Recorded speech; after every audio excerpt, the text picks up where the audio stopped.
السلام علیکم. میرا نام عظیم عادل شیخ ہے اور میں حاضر ہوں آپ کے پاس اپنے ویلاگ ہیجونی کے ساتھ.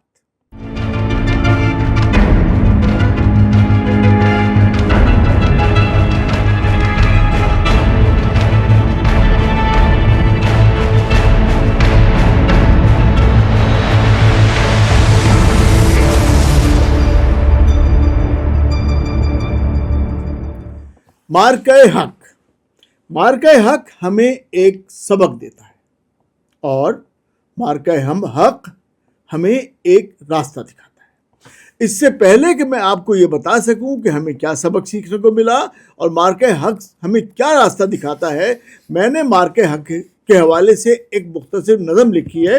میں چاہتا ہوں کہ میں وہ نظم آپ کی خدمت میں پیش کر دوں. ہاں، مارکہ حق کو بس 1 سال ہوا ہے، دشمن کا مگر تب سے برا حال ہوا ہے. رافیل گرے 5 یا 6 7 یا 12، رکتا ہی نہیں تب سے جو اس حال ہوا ہے. جو وشو گرو خود کو سمجھتا تھا جہاں میں، بگڑا ہوا اس کا بھی سر و تال ہوا ہے. جو ملک معیشت کا قمر بننے چلا تھا، عالم میں غرور اس کا بھی پامال ہوا ہے. تعریف کے کلمات ہیں افواج کے حق میں کہ جن کے تماچوں سے سرخ کال ہوا ہے. ہم شکر بجا لاتے ہیں اس ذات کا رب کی کہ رحم و کرم جس کا ہر ایک حال ہوا ہے. تو جناب، یہ تو تھی میری مختصر نظم اور اس میں رب کا شکر ادا کیا ہم نے کہ اللہ تعالیٰ نے ہمیں اس قابل کیا کہ ہم دنیا کا راستہ متعین کر سکیں. دیکھیے، ایک طرف ہے کہ ہم مارکہ حق سے کچھ سبق سیکھیں اور دوسری طرف یہ ہے کہ چونکہ سال مکمل ہوا تھا تو ایک سیلیبریشن تھی. ہوا یوں کہ 8 مئی کو نہ جانے انڈیا کو کیا سوجھی، انہوں نے آپریشن سندور شروع کر دیا. ان کا خیال تھا بالکل اسی طرح جس طرح صدر ٹرمپ نے اور اسرائیل نے مل کر سوچا کہ 2-3 دن کے اندر ایران کو مار پیٹ کے ٹھیک کر دیں گے. اسی طریقے سے ان کا خیال تھا انڈیا کا کہ ہم جائیں گے اور اس کو پاکستان کو بس تھوڑا سا 2-4 اوپر نیچے لگائیں گے اور پاکستان بس سیدھا ہو جائے گا. تو انہوں نے 7 مئی کو آپریشن سندور 2025 کو شروع کیا اور 26 لوگ انہوں نے مار دیے. ان کو کہنا یہ ہے کہ انہوں نے 9 ٹیررسٹ لوکیشنز کے اوپر اسٹرائک کیا تھا ان کے مطابق. ٹھیک ہے. اچھا بھائی، آپ جو بھی کہتے ہیں، ہم نے کیا کیا؟ ہم نے جواباً عرض کے طور پر آپ کی ملٹری سائٹس کو تہس نہس کر دیا اور آپ کے وہ جو موسٹ ماڈرن وارفیئر تھے ان تمام کو ہم نے اس دنیا کی وہ خاک چٹائی، دھول چٹائی کہ دنیا اس کو دیکھتی رہی. اور صدر ٹرمپ آج کے دن تک اس کی گنتی جو ہے وہ سیکھ رہے ہیں اور سکھا رہے ہیں اور نہ جانے یہ گنتی وہ کہاں تک پہنچتی ہے. وہ تمام وارفیئر جس کو ہم انڈیا کے مطابق یا اس وقت کے اس دن کے مطابق 10 مئی تک تمام دنیا جن وارفیئر سے مرعوب رہتی تھی، چاہے وہ ریڈارز تھے، چاہے وہ سسٹم سے جو کہ آنے والے میزائل اور ڈرون اور طیاروں کو دیکھ سکتے تھے، جو ان کی آنکھیں تھیں یا ان کے رافیل تھے یا ان کے دیگر کوئی بھی وہ ایڈوانس جو تھے جنگی ساز و سامان تھے، ان تمام چیزوں کو 10 مئی تک جو ان کو بہت زیادہ خوف کی علامت سمجھا جاتا تھا، 10 مئی کے بعد پوری دنیا نے دیکھا کہ ایسا نہیں ہے. وہ وارفیئر، وہ ماڈرن وارفیئر جن کو سمجھا جاتا تھا، جنہیں خطرناک ترین فوجی جنگی ساز و سامان سمجھا جاتا تھا، جن کی دہشت میں پوری دنیا کے ممالک رہا کرتے تھے، انہیں 10 مئی کو اندازہ ہو گیا کہ یہ وارفیئر اب obsolete ہو چکا ہے. تو اس خوشی میں اس کی تفصیل مزید آتا ہوں، اس کے اوپر جو اصل بات میں نے آپ سے کرنی ہے وہ میں کرتا ہوں، لیکن اس سے پہلے بہت ساری سیلیبریشنز ہو رہی تھی پورے پاکستان میں. ہر طبقے فکر کے لوگ جو ہے اپنے اپنے انداز سے سیلیبریشنز کر رہے تھے اور 1 سال ہو گیا تھا. تو اس خوشی کو محسوس کرتے ہوئے اپنے انداز میں کہیں تقریریں ہو رہی تھیں، کہیں کھانے کھلائے جا رہے تھے، تو کہیں میوزک اور شہنائی بھی بج رہی تھی. تو ایک ایونٹ میں جو ہمارے پیارے محترم دوست حسین تھیبو صاحب جو کہ اینکر پرسن بھی ہیں اور بہت تجزیہ نگار ہیں ایک ٹیلی ویژن چینل کے، انہوں نے ایک ایونٹ جو تھا وہ ڈیزائن کیا اور اس کے اندر ہمیں بھی انوائٹ کر لیا. تو جناب اس کی تھوڑی سی میں آپ کو فیلنگ دے دوں کہ کس طریقے سے مارکہ حق کو سیلیبریٹ کیا گیا.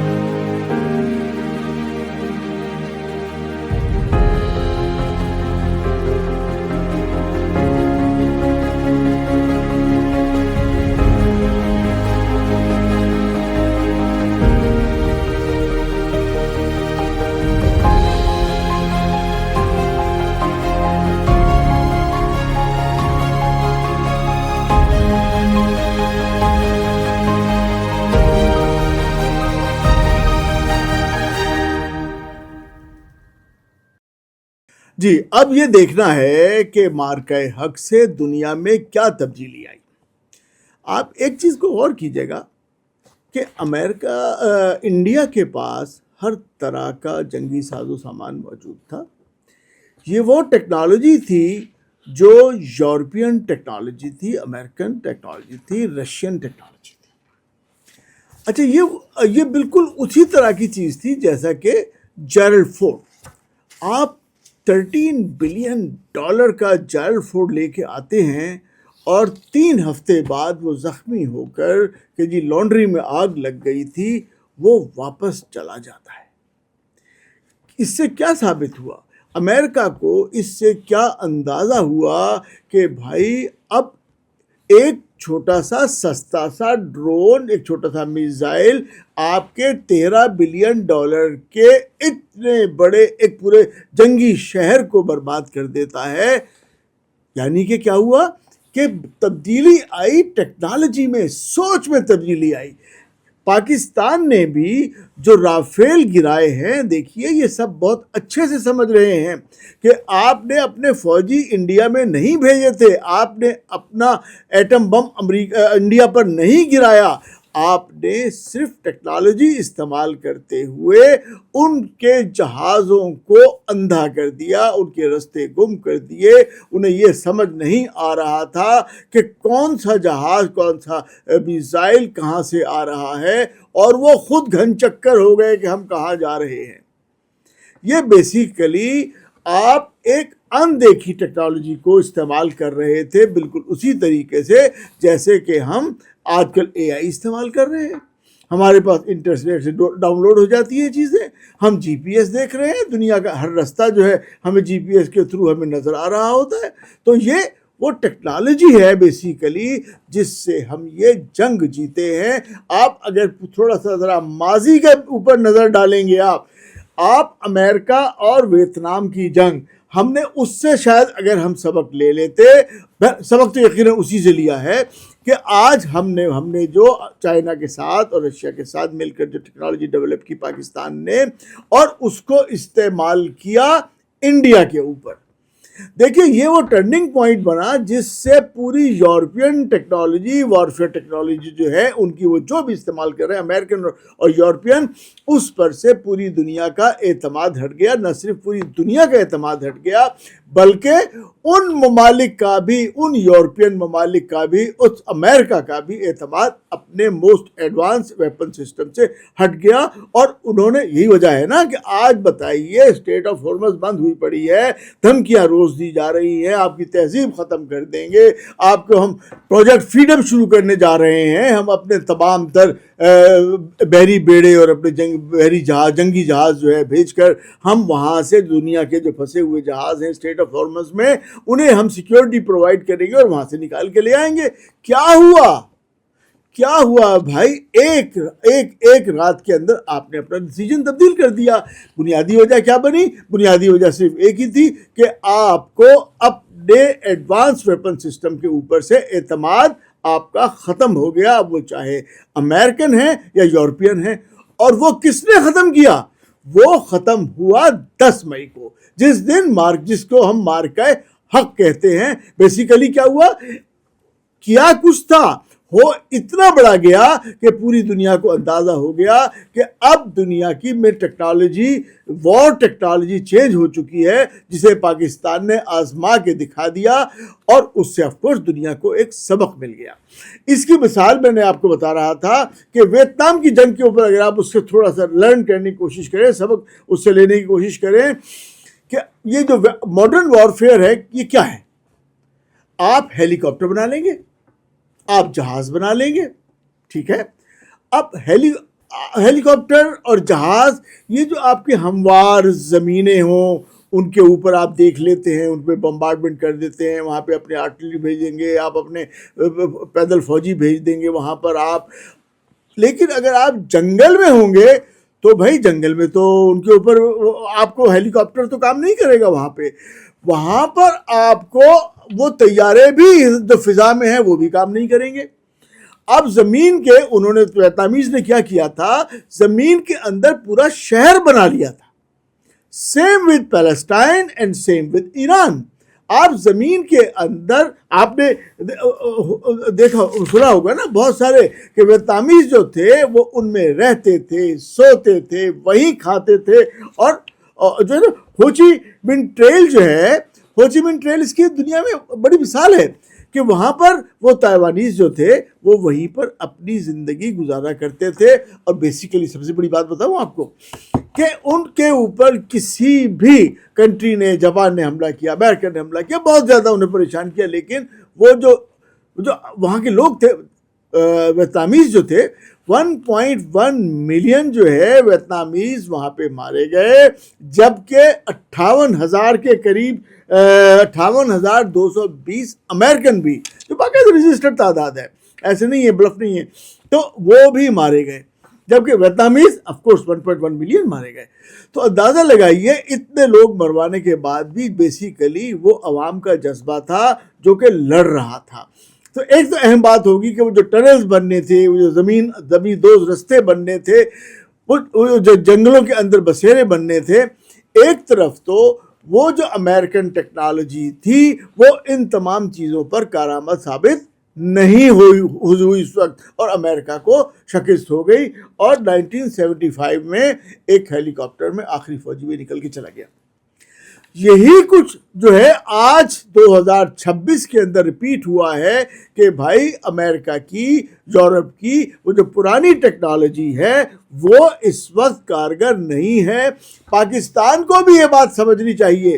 پاکستان چونکہ مارکہ حق میں یہ بات انڈرسٹینڈ کر چکا ہے، پاکستان نے تو بھائی وہ ٹیکنالوجی خود استعمال کی ہے نا، کہ اب آپ کو پیدل فوج ایک ٹھیک ہے، سرٹن ریکوائرمنٹ اس کی ہے، لیکن ایک بات جو میں آپ سے بہت اہم کرنے جا رہا ہوں، دیکھیے اب اپنی فوج تبدیل کر لیجئے۔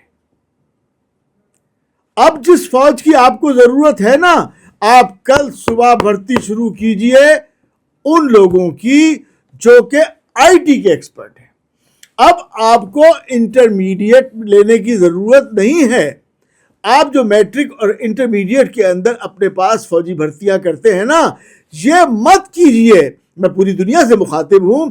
اب آپ کو جن لوگوں کی ضرورت ہے، آپ کے پاس 5، 6، 8 لاکھ اس وقت جتنے بھی آپ کے آئی ٹی کے ماہرین ہیں، ان سب کو ہائر کر لیا جائے، ان سب کو انگیج کر لیا جائے، اور ان کو ماڈرن ٹیکنالوجیز میں ان کو لگا دیا جائے، وہاں انویسٹ کیا جائے۔ کیونکہ دیکھیے آپ کو اگر زندہ رہنا ہے تو اب آپ کو اپنے ہتھیار تیار کرنے ہیں۔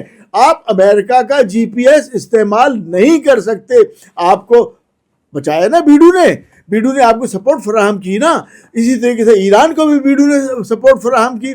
تو اگر آپ جی پی ایس یا آپ امریکن یا یورپین ٹیکنالوجیز استعمال کر رہے ہوں گے تو کل کو کیا ہوگا کہ جیسے ایران میں آپ کے جو پیجرز جو تھے وہ کنٹرولڈ تھے بائی اسرائیلی فرم، تو وہ پھاڑ دیے گئے۔ آپ کے اہم لوگوں کے ہاتھ میں جو پیجرز تھے انہیں پھاڑ دیا گیا، انہیں بلاسٹ کر دیا گیا، انہیں بطور بم استعمال کیا گیا۔ تو کیا تھا بیسیکلی بھائی وہ اپنی ٹیکنالوجی نہیں تھی ان کی اپنی. پاکستان کو اگر اب کوئی فوج تیار کرنی ہے جو فیوچرسٹک ہماری آرمی ہونی چاہیے تو بھائی وہ سب آئی ٹی کے ماہرین جو اس وقت پاکستان میں ہیں وہ تمام ہمارے مستقبل کے فوجی ہیں. ہمیں یہ بات آج سمجھ لینی ہوگی. ہمیں اس سال کی پہلی بھرتیاں جو کرنی ہے چاہیے وہ آئی ٹی کے ماہرین کو بطور فوجی بھرتی کرنا چاہیے اور انہیں ٹاسک دینا چاہیے کہ بھائی آپ اس ٹیکنالوجی میں کام کریں اور جو جو انڈسٹری کے لیے چاہیے وہ چیزیں انڈسٹری کے لیے بنا کے دیں, جو وارفیئر کے لیے چاہیے ان کے لیے بنائیے. لیکن اب پاکستان کی فوج کو ایک نئے نظریے سے, نئی آنکھ سے, نئے انداز سے تیار کرنا ہوگا. آئندہ کے لیے مارکہ حق 10 مئی 26 کے بعد کی فوج فرق فوج ہونی چاہیے, کیونکہ اگر آپ پرانی انداز کی فوج تیار کریں گے تو آپ کا حال بھی وہی ہوگا جو آپ نے انڈیا کا کیا, جو ایران نے امریکہ کا کیا, جو اسرائیل کا کیا. تو ہمیں مارکہ حق سے سبق سیکھنا چاہیے, کیونکہ مارکہ حق ہمیں نہایت واضح اور روشن راستہ دکھا رہا ہے, اور اس راستے پہ چل کے ہمیں اپنی افواج کو نئے انداز میں تیار کرنے کی ضرورت ہے. These are my views. ہو سکتا ہے آپ کو میری بات اچھی نہ لگے, لیکن میں آپ کو پھر یقین سے کہہ سکتا ہوں اگر آپ نے آج سے یہ ڈیسیجن نہیں لیا اور اپنی سوچ کا زاویہ تبدیل نہیں کیا تو آج نہ صحیح کل صحیح, دیر سے صحیح, لیکن آپ کو ایسا کچھ تو کرنا ہی پڑے گا. ملتے ہیں نیکسٹ ایپیسوڈ میں. اللہ حافظ.